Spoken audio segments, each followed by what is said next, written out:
Hey everyone, I'm David, and welcome to AITHERIA Podcast. Today we're diving into the AI side hustles that actually make money in 2025. If you want real strategies, this episode is for you. Okay, so if you spend any time online, like at all, you're probably seeing AI everywhere or just endless talk. Absolutely overwhelming, yeah. It's hard to miss. Yeah, but the conversation we really need to have, the one about, actually making money from this thing now, Yeah.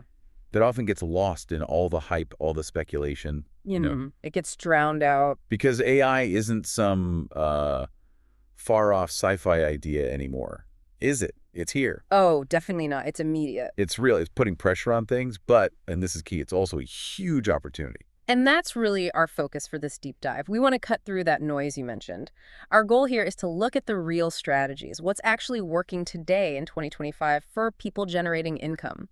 We're digging into what the sources are calling the AI side hustle economy. Right. And this isn't just theory, it's about practical playbooks based on what people are actively doing and succeeding with. And what really jumped out at me from the research we looked at was how seriously this shift is being taken. It's not just, another app feature. The sources are calling this a new kind of economy. That phrase carries a lot of weight. It really does. That suggests something fundamental is changing, something systemic about how value gets created. Absolutely systemic change. And the sources tie that directly to, well, actual money in people's pockets. For you listening, the promise here is pretty concrete. We're talking about actual business models, models that are, and this is a quote, quietly making people thousands of dollars every month right now. Thousands a month quietly. That's significant. It really is. And it sort of democratizes things that used to need huge investment, right? Big companies. Yeah, exactly. Yeah. And the other thing that kept coming up, which I found really encouraging, was the timing. Everyone seems to agree. We're still in the early days of this whole economic shift. Very much so. The basic groundwork is laid. The tools are out there, accessible. But the field isn't completely saturated yet. There's still room. Yeah, the barrier to entry is, well, it's surprisingly low compared to past tech booms. Think about it. You don't need a factory. You don't need, tons of specialized equipment or massive VC funding. Right. You basically need a subscription, a decent laptop, and crucially, the knowledge of how to use these AI tools strategically. It's a shift from huge upfront capital costs, CapEx, to more manageable operating costs, OpEx. Okay, let's dig into that phrase, new kind of economy, a bit more. What makes this AI wave different from, say, the dot-com boom or the mobile app explosion? Those were big shifts, too. Well, the speed is one factor, like you mentioned, but it's also about the infrastructure. Previous revolutions needed massive physical build-outs, laying fiber, putting up cell towers, huge undertakings. Yeah, it took years, decades sometimes. Exactly. But this AI revolution, it's largely running on cloud infrastructure that already exists, on APIs that are accessible. So an idea can go from a concept in someone's head to a deployed tool maybe used by a solo entrepreneur in months. Wow. This compression of the development cycle is radical. It means value can be created almost instantly. You don't really need permission or, a huge bankroll to start something that actually produces things. That instant production capability is amazing for individuals, definitely. But doesn't that bring up a massive challenge? If it's so easy to start, won't these markets just get flooded immediately? How do the sources talk about avoiding that race to the bottom, where everything becomes worthless because there's just too much of it? Ah, yes. That's the central question, isn't it? Success or failure hinges on this. If AI makes producing stuff practically free, then the value can't be in the production itself anymore. The value has to shift. It shifts towards the strategic guidance behind the production. Okay. And that brings us right to the core idea, the foundational philosophy, really, that determines who wins in these AI side hustles. This is the whole warning/opportunity thing, isn't it? The big realization about competition now. It absolutely is. It's the principle everyone needs to sort of burn into their brain if they want to make this work long term. The research puts it very bluntly. And this quote really resonated with me. AI won't replace creators. It will replace those who don't learn to use it. Wow. Okay.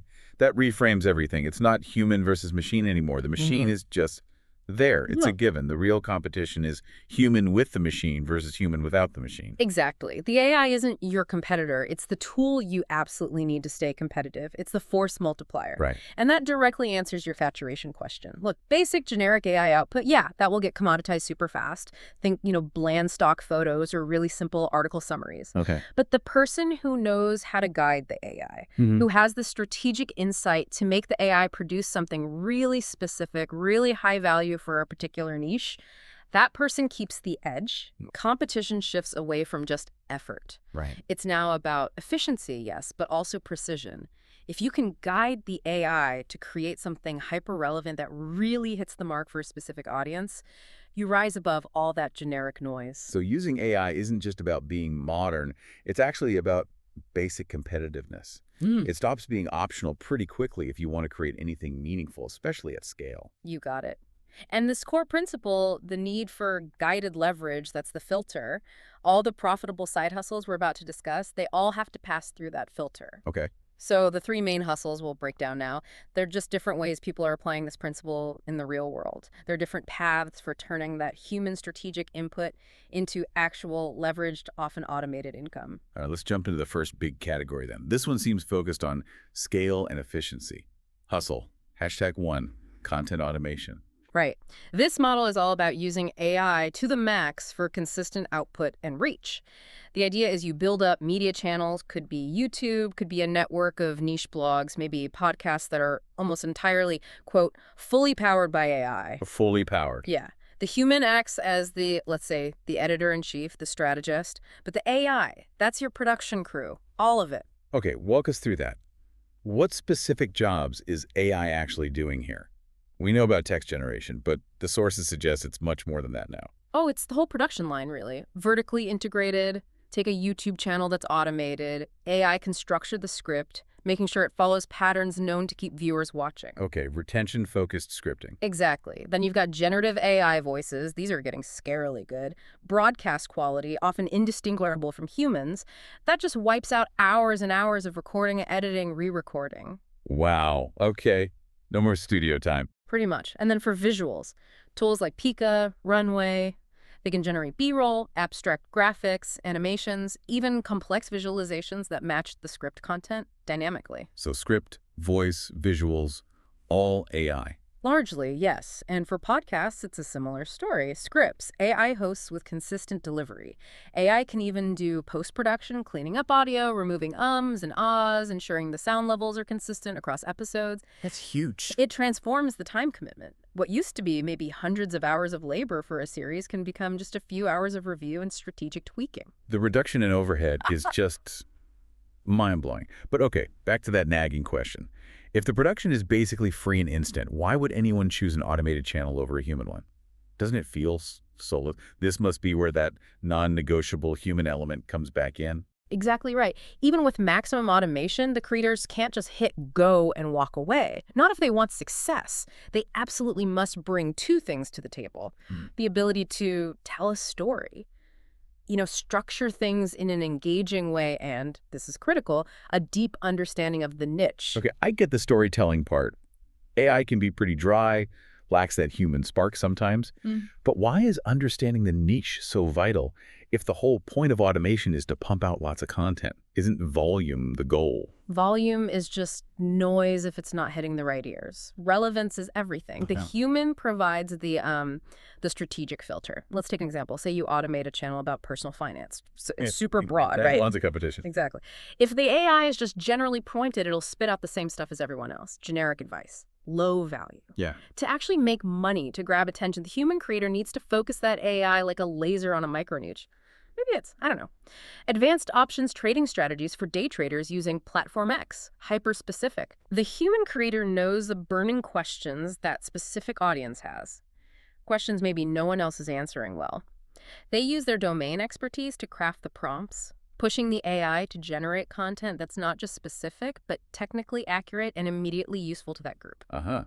So the AI delivers the output, but the human delivers the valuable question in the first place, based on niche knowledge. That's the core of it. That specific, relevant output is high-value content. It attracts a loyal audience, and importantly, It commands higher advertising rates or works better for affiliate marketing within that niche. Right, monetization. Yeah. How does that work beyond just standard YouTube ads? Are these automated channels finding other ways? Oh yeah, the sources show clear diversification is key. AdSense is like the baseline income, but the real money often comes from high-ticket affiliate marketing or sponsorships directly targeted at that specific niche. If your automated channel is, say, summarizing cutting-edge AI research papers, you could monetize with affiliate links to expensive professional software tools or get sponsorships from companies selling specialized hardware for AI development. Because the audience is so targeted and likely high value themselves. Exactly. The hyper-relevance justifies much higher prices for ads or partnerships than some general interest channel could ever dream of getting. Got it. So the automation handles the labor, but the human still needs serious business acumen. Choosing the right niche, understanding its financial ecosystem. That's complex strategy. Precisely. You're not just a content creator anymore. You're evolving into a strategic publisher, a niche market analyst, really. Okay, fascinating. Let's shift gears then. Hustle number 2. This one seems less about building a long-term audience and more about direct transactions. It's hustle, #2, AI-generated assets on marketplaces. Yeah, this is a different approach, very efficient, very focused on supplying the rest of the creator economy. Instead of building your own big platform, you're creating the smaller pieces, the building blocks that other creators and businesses need every single day. Digital building blocks. I like that. What kinds of assets are we talking about? What's selling well according to the sources? We're seeing 4 main categories really pop. First, music, especially royalty-free background tracks, loops, jingles. Second, sound effects, again, often very specific niche sounds that are hard to find. Third, art.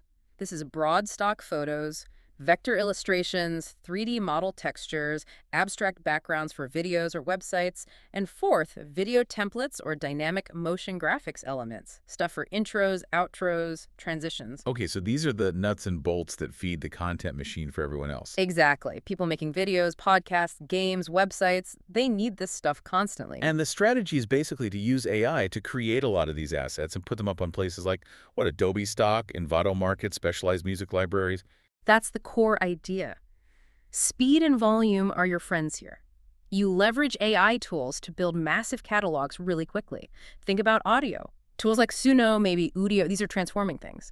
Before AI, if a YouTuber needed, say, 15 slightly different ambient synth tracks for a travel vlog series, that was pain. Finding them, licensing them, maybe commissioning them. Time-consuming, expensive. Yeah. Right. Now, someone using these AI tools could potentially generate those 15 tracks, check the quality, maybe tweak them a bit, and upload them for sale in maybe an hour or 2 of focused work. An hour for 15 unique tracks. That's wild. It really is. And on the visual side, you've got tools like MidJourney, Stable Diffusion, and others. So what separates someone just messing around with MidJourney from someone actually making decent money selling AI art assets? Is it just about making pretty pictures? Not quite. The pretty pictures are nice, but the money is in commercial viability and finding the niche. The sources emphasize that successful sellers are creating specialized assets, things people actually need for a specific purpose.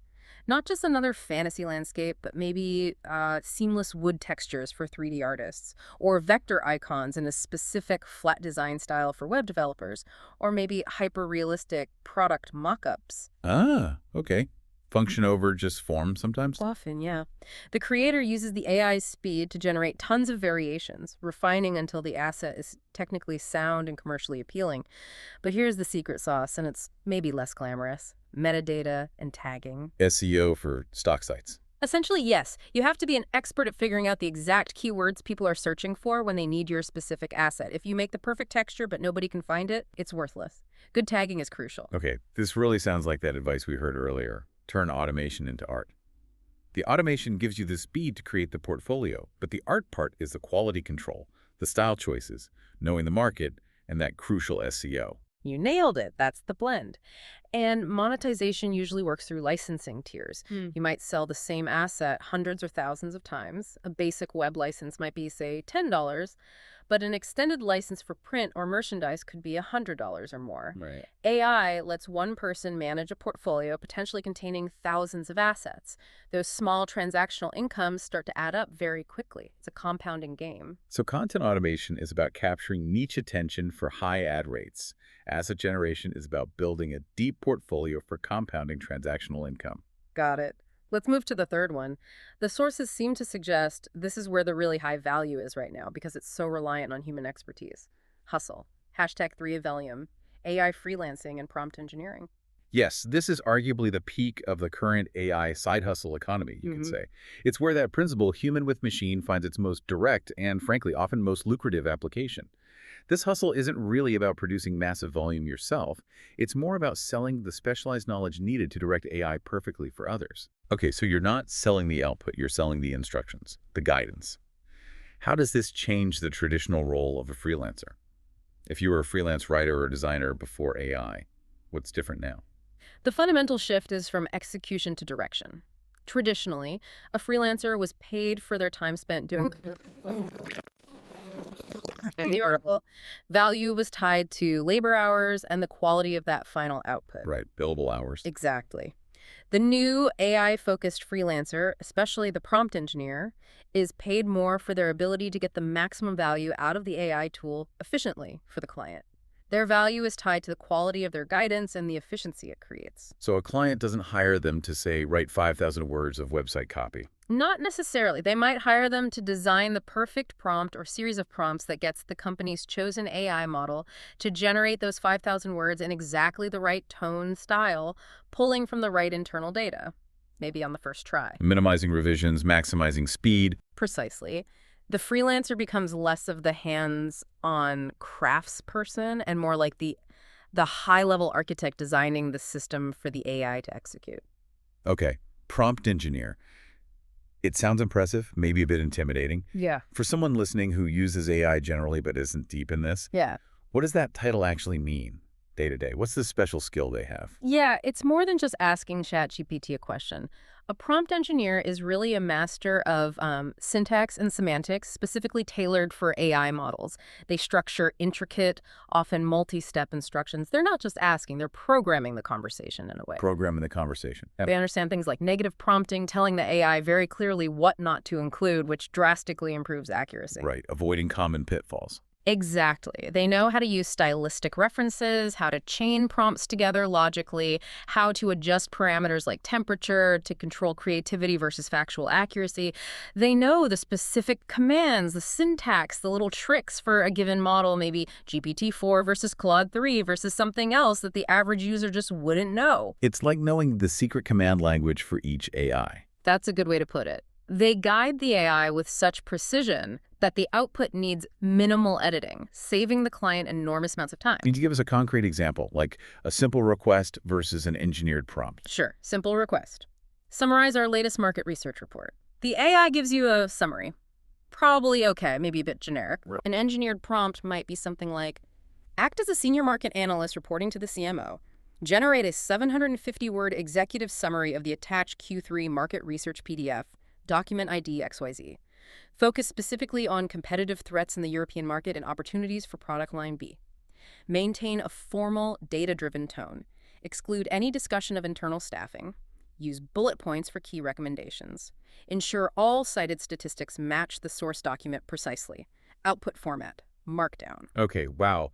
That is incredibly specific. You're giving the AI a role, context, constraints, formatting, everything. You're essentially building guardrails and providing hyper-specific instructions. You're minimizing the chance for the AI to misunderstand or go off topic. That deep knowledge of how to structure that request, how to talk to that specific model, that's the valuable skill. That's the new commodity. And that explains the economics then. Why guiding the AI commands a higher price than just doing the work traditionally. Absolutely. It boils down to efficiency and leverage for the client. Think about it. If a skilled prompt engineer charges, say, $600 for 2 hours of work developing and testing a complex prompt structure, but that prompt then saves the client's internal team 50 hours of writing, editing, and meeting time trying to get the same result. The ROI is massive and immediate. Exactly. The client isn't paying for 2 hours of the freelancer's labor, really. They're paying for the 50 hours of their own team's time saved. They're buying efficiency. So the ability to translate a complex business need into the precise language the AI understands, that's the competitive advantage. That's the economic moat for the freelancer. That is the absolute definition of specialized, high-value expertise in this emerging economy. Knowing how to ask the right question in the right way is the new superpower. Okay, so we've got content automation for scaled reach AI asset generation for transactional volume, and AI freelancing prompt engineering for high-value guidance. These three clearly build on each other in terms of the level of maybe strategic thinking required. That's a perfect way to synthesize it. They represent different levels of engagement with the AI economy. Content automation needs good tool mastery and smart niche selection. Asset creation requires that, plus a strong sense of market trends and asset quality. Prompt engineering demands the deepest technical and linguistic understanding of the AI models themselves. Right. All three can be profitable, definitely. But the required intellectual input and therefore the potential profit margins generally increases as you move up that ladder. So for you listening, if you're thinking, okay, I want in, where do I start? What's the core advice? Yeah. The actionable takeaway from all this research? The sources give a very clear two-part mandate, really. Cuts through the noise. First, focus your energy. Spend your time mastering tools that actually create value. Meaning the generative tools, the ones making the images, the text, the code, the audio, the things you can actually sell or use to build something sellable. Yep. Don't get too bogged down in just organizational tools or project management apps around AI. Focus on the creation engines. Be a maker, not just a manager. Got it. Master the value creation tools. And the second part, it sounds like it ties back to that core philosophy. It does. It's the mindset you need. It's turn automation into art and imagination into income. Okay, let's unpack that last bit. Imagination into income. How does that fuzzy concept, imagination, actually translate into dollars across these three hustles? Imagination is the bit the AI can't do. It's the irreplaceable human input that gives the automated output its actual market value. In content automation, your imagination is what helps you spot that underserved niche no one else sees, or craft that unique narrative angle that hooks viewers. Right, the strategic insight. In asset generation, imagination is your aesthetic sense. It's anticipating what visual style or sound design will be in demand next month and guiding the AI to create that. It's about taste and market foresight. And in prompt engineering, imagination is maybe the most direct link. It's the ability to clearly envision the perfect end result the client needs, and then having the creativity to figure out the exact complex sequence of instructions the prompt needed to make the AI generate that vision precisely. So the AI is the engine, the automation. Yeah. But human imagination is the steering wheel, the navigator, the designer. Beautifully put. The AI gives you speed and scale. Your imagination provides the strategic direction, the creative spark, the market relevance. That's the filter that turns generic automated output into something people will actually pay for. Without that imaginative guidance, AI output is just data, commodity. Which loops right back to that core warning we started with. If you learn how to provide that guidance, how to inject your imagination strategically, then your inherent human creativity becomes your most powerful, most leveraged economic asset. Exactly. And that leads us to the final piece of encouragement we found, which I think is really important for people worried they've missed the boat. The consistent message was, you're not late, you're early. Still early. Really, after the explosion we've seen in the last couple of years. Why is it still considered early days? Because what we've seen so far is mostly the initial splash, the sort of early adopter phase, the basic applications, the general awareness building, the systemic integration, where, like, every series company needs a prompt engineer on staff or retainer, where specialized AI asset libraries become standard parts of professional workflows, where hyper-niche automated content truly dominates search and discovery. That deeper integration is still unfolding. Exactly. That's still maturing. We're just starting to see real specialization emerge, real high-fidelity, strategically guided creativity take hold. The market for genuine expertise in guiding AI is only just beginning to solidify. So if you start developing these skills now, You're positioning yourself perfectly. You're building your expertise during the foundational phase of this new economic structure. You're getting in relatively early. this has been incredibly clarifying. A really practical roadmap for navigating this, well, this AI side hustle economy. It definitely confirms AI isn't just hype. It's a tangible financial reality right now. And there are clear paths forward for anyone willing to step up and guide the technology rather than just, watch it happen. Absolutely. The tools are surprisingly accessible, the markets are demonstrably there, and the real advantage. It clearly lies with the person who combines that automated power with their unique human imagination and strategic thinking. Which brings us perfectly to our final thought for you, the listener, to chew on after this. We've landed on the idea that the highest value is currently in that guidance role. in prompt engineering, using specialized knowledge to direct the AI. So here's the question to ask yourself. What unique knowledge, what deep perspective do you already have? Maybe it's from your current job, maybe a really niche hobby, maybe a specific artistic skill. What expertise do you possess right now that could potentially be translated into a really valuable, nuanced set of prompting skills?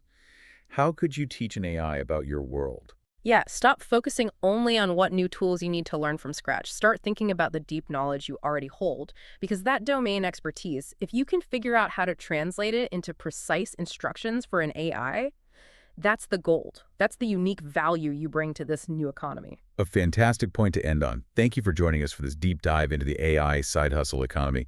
We really hope this strategic breakdown helps you start thinking about how to turn your own unique imagination into real leveraged income in 2025 and beyond.